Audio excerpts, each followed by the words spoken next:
There's so many vendors that are complementary. And at the end of the day, it's for the partners to choose. Grow my business, reduce risk, and gain efficiencies.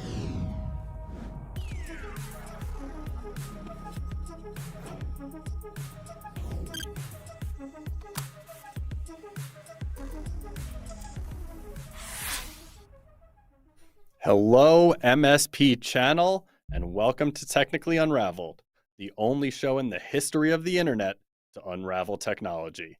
I'm Cameron Goldman, pulling back-to-back weeks of hosting duty, and I'm thrilled to be joining you today. Before we get into it, be sure to like, share, smash that subscribe button down below, and I want to talk to you today about cyber risk and vulnerability assessments. Not much in the way of updates today. As I mentioned, I was here last week giving you all the updates. If you want to know what's new on the marketplace, be sure to check back and watch that episode. It was a great one. But today, cyber risk vulnerability assessments. I want to talk to you about taking a crucial step forward in our journey as managed service providers, serving small and medium-sized businesses. We're here to discuss why it's imperative for us to start the cyber risk and vulnerability assessment journey with our customers and prospects. Let me paint a picture for you of the digital landscape that we're navigating. In the ever-evolving world of technology, where innovation propels us forward at an unprecedented pace, our clients face a multitude of challenges, particularly in the realm of cybersecurity. With each passing day, the threat landscape becomes more complex and insidious. Cybercriminals are relentless, probing for weaknesses in our defenses, ready to exploit any vulnerability they find. Now think about that, and think about our clients, the small businesses that rely on us to safeguard their digital assets, their livelihoods. These businesses rely on you as their MSP at all times when necessary, but are inclined to make plenty of decisions on their own when it suits them. They're finding plenty of odd-off software on their own. They're making some of their own decisions on what will find its way onto their devices, and hygiene and cleanup when that software is no longer relevant to them is as foreign an idea to them as JavaScript. They entrust us with their security, and it's our duty to rise to the occasion. That's where investing in a vendor that specializes in cyber risk and vulnerability assessments becomes not just an option, but a necessity. First and foremost, it's about proactive defense. We can no longer afford to be reactive in the face of cyber threats. By conducting regular assessments, we gain invaluable insights into our clients' digital environments. We identify vulnerabilities before they can be exploited, preemptively closing the door on potential breaches. Moreover, it's about compliance and regulatory requirements. As regulations tighten, compliance standards become more stringent, our clients need to ensure that they're meeting these obligations. MSPs are required to report breaches per the new Cyrisma law. You've heard about that, and ignorance is not a valid defense. A comprehensive cyber risk assessment will help you and your customers demonstrate due diligence and compliance, avoiding hefty fines and reputational damage. But perhaps most importantly, it's about trust. Our clients rely on us not just for technical solutions, but for peace of mind. By investing in robust cybersecurity measures, we reaffirm our commitment to their cybersecurity well-being. We become not just service providers, but trusted partners in their journey towards digital resilience.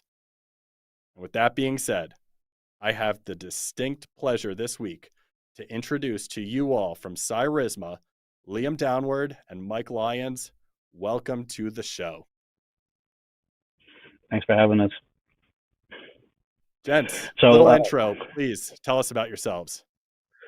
Okay, my name is Liam Downward. Happy to be here. I am the co-founder of Cyrisma. Basically, I am the kind of like the brainchild behind it, but to get it to where it is today. But it's mainly focused on providing a service to MSPs to be able to proactively enhance the security posture of their clients. And that's what's the birth of Cyrisma back from 2018 and where we are today. And we have many more things to come down the pike that a lot of the MSPs will be excited about. Yeah, thanks for that, Liam. And my name is Mike Lyons. I'm the Chief Revenue Officer here at Cyrisma. And this is actually my second go around with PAX 8. So I'm incredibly excited to keep the streak going. Cam, That was quite an introduction, and thanks for hosting us today. Yeah, Thank thanks. you. And thanks for coming back around, Mike. It's always fun to be working with you. Knocked it out of the Yeah. park last time, and I'm sure you're going to be doing so again this time. So thank you for that. Um, Liam, getting right into it. You mentioned Cyrisma being a little bit your brainchild. Hmm. Very, very, cool solution. Very excited to have been able to launch it when we did at PAX 8, just so timely. But uh, tell us about the origin, the genesis of Cyrisma. What was it born out of? What are your what's your mission statement? Well, it actually, the mission statement is to provide cybersecurity to be affordable, accessible, and simplistic, right? Because you think about, even to this day, cybersecurity is very complex. It can be very expensive.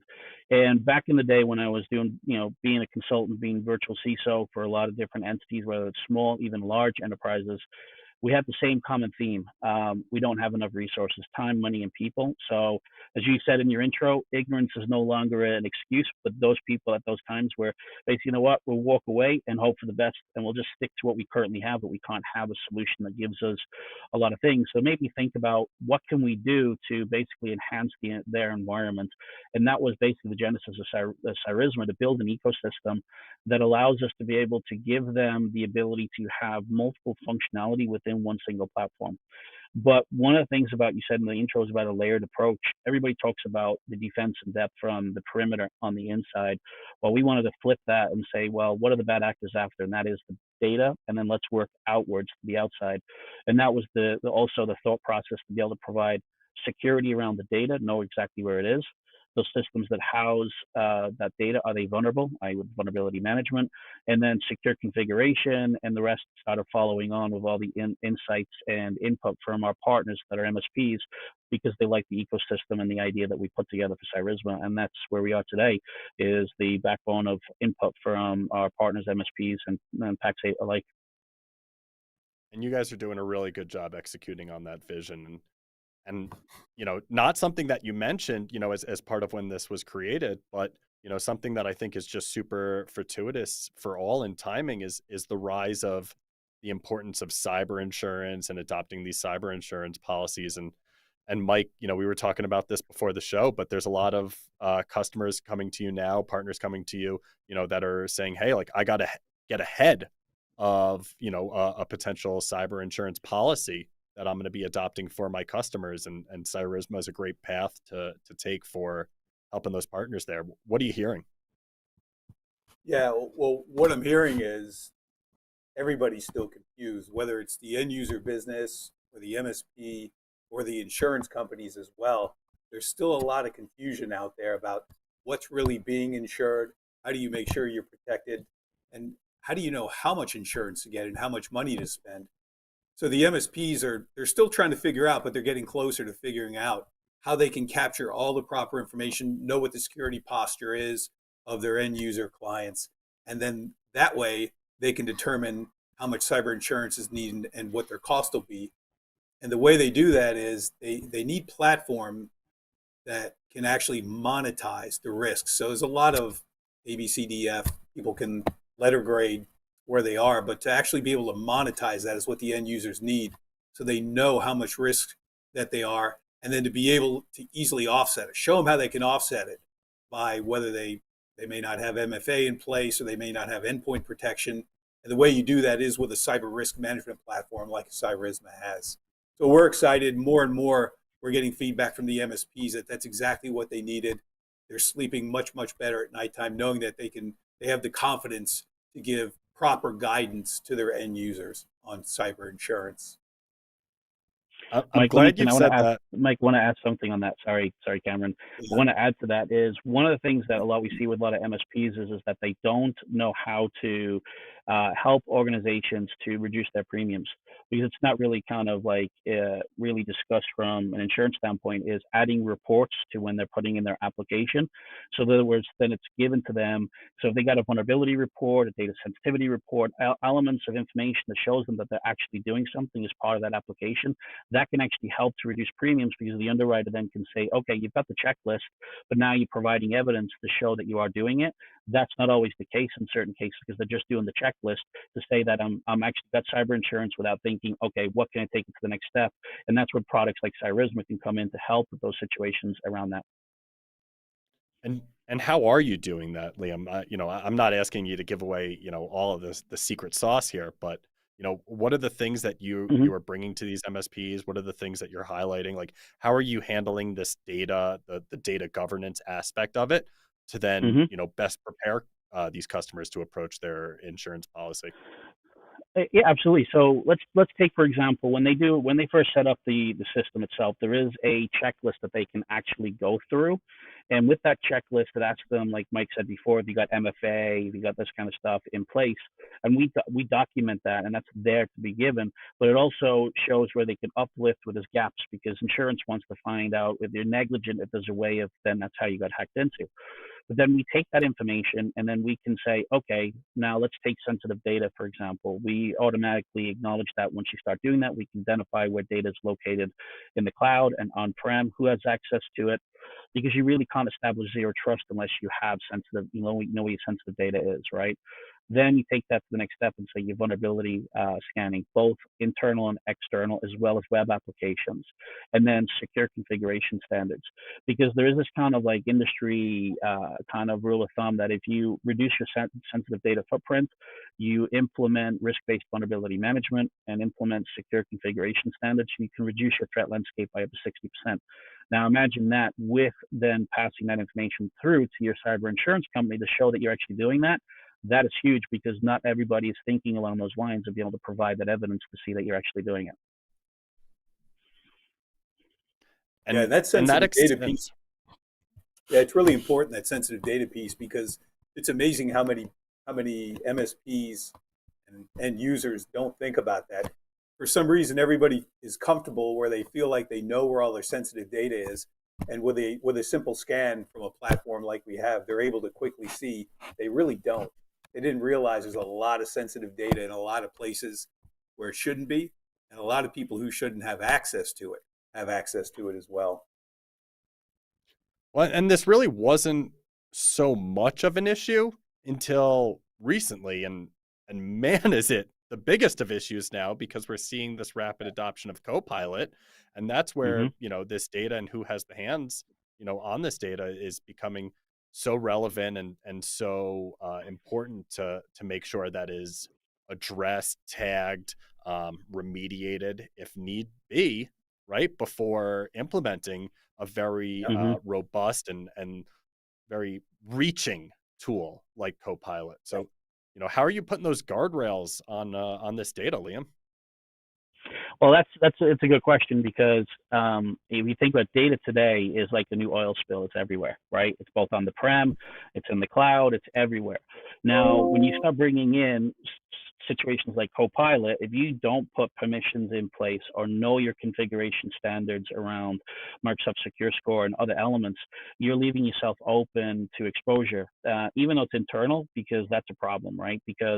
But what we want to do is to provide information to give people to say, okay, you need to stop putting concentric rings around these things, such as putting the appropriate permissions in place, identifying that, making sure that you're enhancing your security. Because if you start implementing AI-based efficiencies like Copilot, you're going to have a problem because you could have somebody that's low in the totem pole trying to search for something that belongs to the CEO, and it spits out information on potential merger and acquisitions, potential IP, potential patent information, and that can become a problem, especially when there's people that it's a need to know basis when you start looking at those type of sensitivity labels that are associated with access control. So we wanted to be able to bring that to the forefront as part of that. With in reference to next week, we are launching our Copilot assessment aspect. It's going to allow for people to see if they're ready for Copilot and find out where their weaknesses are, so they can actually quickly mitigate and bring those things into up to a standard that they can actually successfully implement Copilot to be an assistant, but also be efficient when it comes to security. Because Microsoft is now incorporating Copilot into their cybersecurity stack, which adds another layer of issues itself just around that. Yeah, and Cam, when PAX 8 came to Cyrisma, and I believe it was maybe late February, and essentially said help and described the problem when Microsoft let Copilot out in the wild in January, the good news is these end users there seemed to be a lot of them clamoring to spend an extra $30 per month per subscription. Who knew? And the MSPs at first were ecstatic, and then they said, "Uh-oh, we got to make sure." I think guardrails is a term that I keep hearing.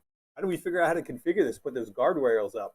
So as Liam mentioned, there isn't somebody in the company that can just type into Copilot and say, "Give me the M&A plans of the CEO," and anybody in the company can get it. So the good news is we're really delighted that Pax8 thought enough of us. They came to us because I think Pax8, you all probably recognize we were close to being able to do it. It was a little bit more development work to get that more pure GRC capability for Copilot. And next week is our target to release it. We can't be more excited to be teaming up with Pax8 on this. The timing is certainly perfect, and Yeah. yeah, shameless plug. We are here together, and we are going to have a pro services offering all around. Making sure that we have that data governance for Copilot, working along Cyrisma, leveraging that tool. So that's going to be a Pax8 offering. You're going to hear a whole lot more about it at Beyond. But that's enough of that. We don't need to go too deep on it. Yeah. Because there's a lot of good information here, and I don't want to do, an entire show on Copilot. That's next week. Kristen's back talking more Copilot, but there is some more information that we can get out of Cyrisma around M&A, right? And that's so topical in the MSP ecosystem right now. It's happening everywhere, and I think Cyrisma really has a great place within the conversation of M&A for any party that's involved in that. And Liam, I'd love to hear kind of some of the use cases that you guys are leveraging, and kind of bringing value to these people. Yeah, and it's because there's a lot of things going around with merger and acquisition stuff, both for the MSP side and MSSPs, because when you have operating companies that are now acquired by a PE firm, they want to make sure that they're walking in their own shoes. So they're actually engaging with tools like Cyrisma to make sure that the MSPs had a secure posture, because they don't want to have affect their brand. But then they're also using that as a tool to potentially assess new acquisitions to make sure that they are securely focused before even bringing them into the fold before that. And we're starting to see that a huge amount of things that's actually happening with a lot of entities, not only US, but in the world as well. Australia, it's happening a lot, merger and acquisitions. But even for ourselves, we're having reviews ourselves when we're doing it from VC funds wanting to do the same thing for us when we're going through our rounds of funding. They're making sure that our technology is secure. We're walking in our own shoes. Supposed to be a security company. We're doing the same thing, so we get evaluated. And again, we use it's tools like Cyrisma that they're using against our own selves to make sure that we're secure and following that same thing. But we're seeing that a lot now, where they want to see where the vulnerabilities are, where's the weaknesses, what are they doing, because then at that point, there's a level of accountability that you can go to your customers to make sure that you were also secure. And then we see that as well as a huge opportunity for different types of entities, even MSPs that work with PE firms or growth equity firms or VC firms to take advantage of the Cyrisma to help them in making the right decision on an acquisition. Right. And Mike, this is something that can, positively or negatively impact an acquisition price, right? So it's an opportunity for an MSP to raise what their valuation of themselves are, or if they're looking to acquire another MSP, right? It's a way that they can leverage some information and say, hey, like, I'm going to have to invest here, and this might affect what asking price that a company that I'm looking to acquire is actually going to be going for. Yeah, no, the evidence seems to point in the direction that you're discussing as well too. When these holding companies or these PE firms are looking at MSPs. By the way, I think we're just at the very beginning of the MSP merger and acquisition activity. We've heard a lot about it the past 18 months, maybe close to 2 years, at a lot of the MSP events around the world. But it's just starting. It's going to grow. It seems like every month I hear of another entity that's buying MSPs and building it up to be larger so they can take advantage of scale, whether it's from a cost standpoint or just from a pure valuation standpoint. But Cam, you touched on something, and that is, valuation doesn't just come from having a lot of clients and a lot of end users, but these PE firms and these holding companies, they are looking at the security stack they have. They're looking at how robust the solution is that they have. And the ones that really do true have world-class solutions in place, those are the ones that seem to be getting higher valuations. So the MSPs are really now starting to think that through. And the feedback we're getting is a number of them that come to us, they're saying that's why they're reevaluating their security stack, because they maybe have been in business for 12, 15, or some of them we run across 20 years, and they're ready to sell. So they're really tidying up their business, getting ready to do it. So it's interesting. I never thought about this 2, 3 years ago, but it's amazing how critical that is. What we're doing is to help these MSPs and their valuations for when they really are ready to have an exit. Yeah, it's one of those things we've always said, you got to get your house in order, right? And if someone's going to be running an assessment like this on your own company, what a great advantage to kind of be able to do it to yourself first, right? And know all the things that they're going to be able to uncover and get to work on that before, someone else has a chance, a third party has a chance to do that and let that negatively impact the outcome of what your goals are. Liam, you touched on something. I got to ask you about it, and let's try and maybe keep it to like 5 or less minutes here, because I know that there's a lot that can be told. But you talked about Cyrisma kind of doing some vulnerability assessments yourself. So are you guys using Cyrisma? You guys testing the security of yourselves against yourselves? What does that look like? How are we making sure the watchers are being watched? So it's walking your own shoes, and we actually do use our own platform itself to kind of self-aware, and we use that for people externally who want to see if our own environment is secure. So that is available for people to look at. But it's kind of funny, but yes, we do have a vulnerability management tool built into the platform, and it's kind of exciting. And what we have and what we're going to be bringing down in the future within the platform. It's not something that once it's in, it's done and forgotten about. From our perspective, we're constantly going to be evolving that and making it more robust as we get more feedback from our partners and MSPs.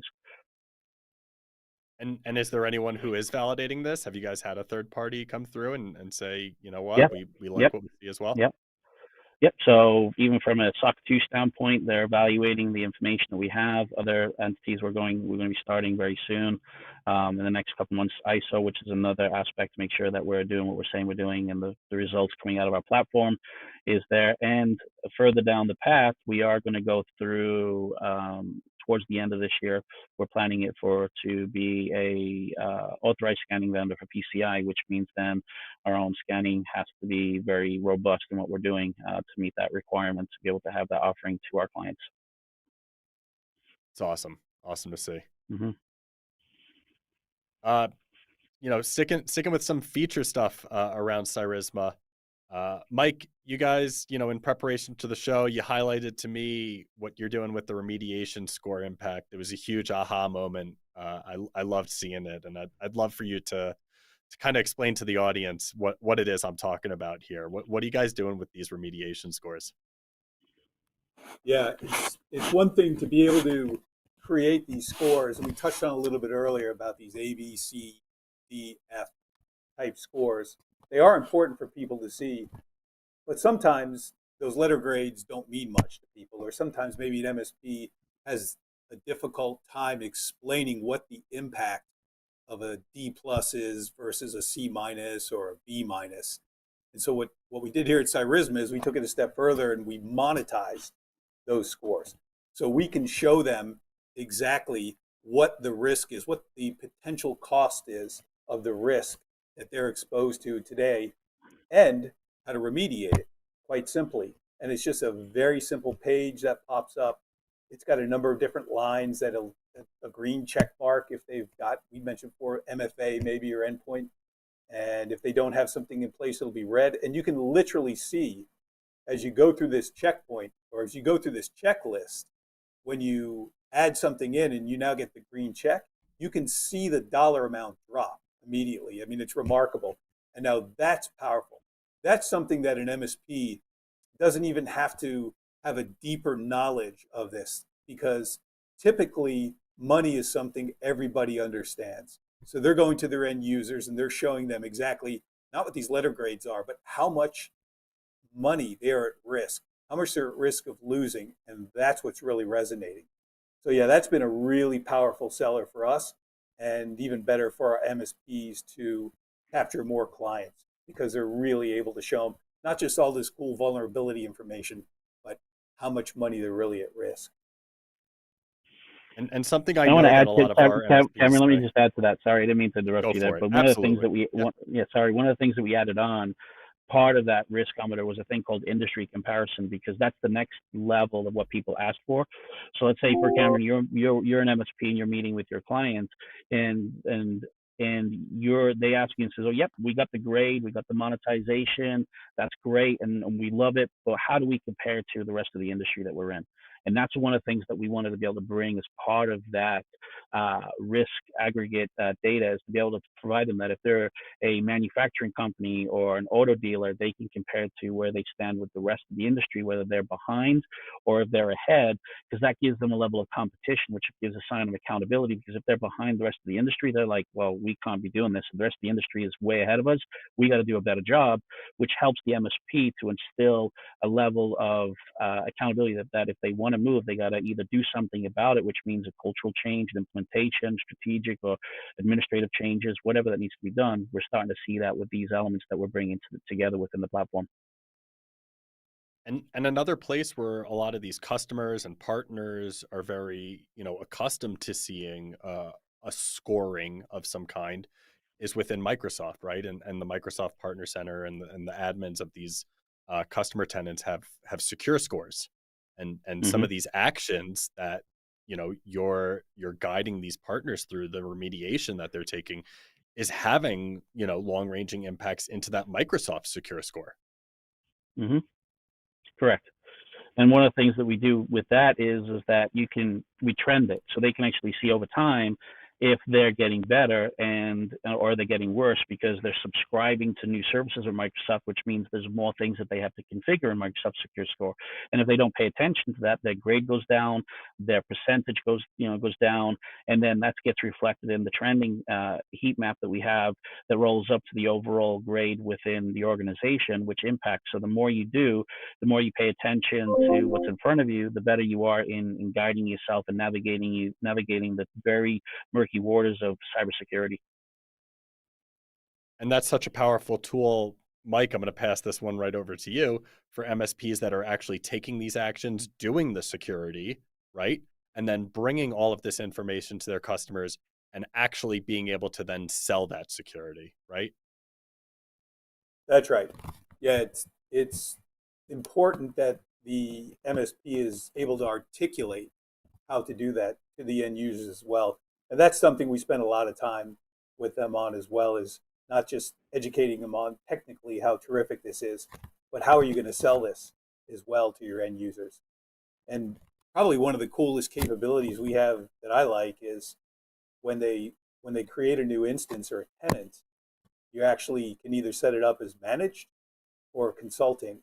And if you set it up as consulting, the MSPs can actually give a free cybersecurity assessment for up to 30 days with the end users. It's pretty powerful, no matter what size the MSP is. So now they can actually create a marketing campaign in their local community, say free cybersecurity assessment. And they really can give a free cybersecurity assessment. They get the full capabilities of Cyrisma, and they get the full reporting. And the MSPs that actually really take advantage of that have grown their business quite a bit. So things like that are the for me, those are the cool things that excite me about what we can provide the MSPs a chance to actually grow their business. It's awesome. Truly unraveling the technology for these customers. Yes. Liam, we're coming up on time here. Cyrisma Yep. is live in the marketplace. It's available to all of our partners. It's GA. It's global. You get a 2-week trial. What can we expect? Give us some best practices for people who want to try Cyrisma out today. Yeah, basically they have full access to the platform. What we recommend them to do is to do the quick start guide that's built into the platform, which gets them through to external IP assessment for vulnerability, web application pen testing, setting up the dark web, and then rolling out your first agent on a customer site. And that's within the first couple of minutes of setting it up. And then once you've got that in play, then you can then set up your integration to do cloud scanning. as well, whether that's Google or whether it's OneDrive, SharePoint, and then finally rolled out some additional agents that you can then start doing authenticated and authenticated scans from an internal perspective, whether you do that on your own network or on a test client that you're testing it out on. But you get full access to the platform, and you can see a depth and breadth of information you get within 24 to 48 hours of rolling out Cyrisma. Awesome. I love it. Mike, final thoughts before we let you go here?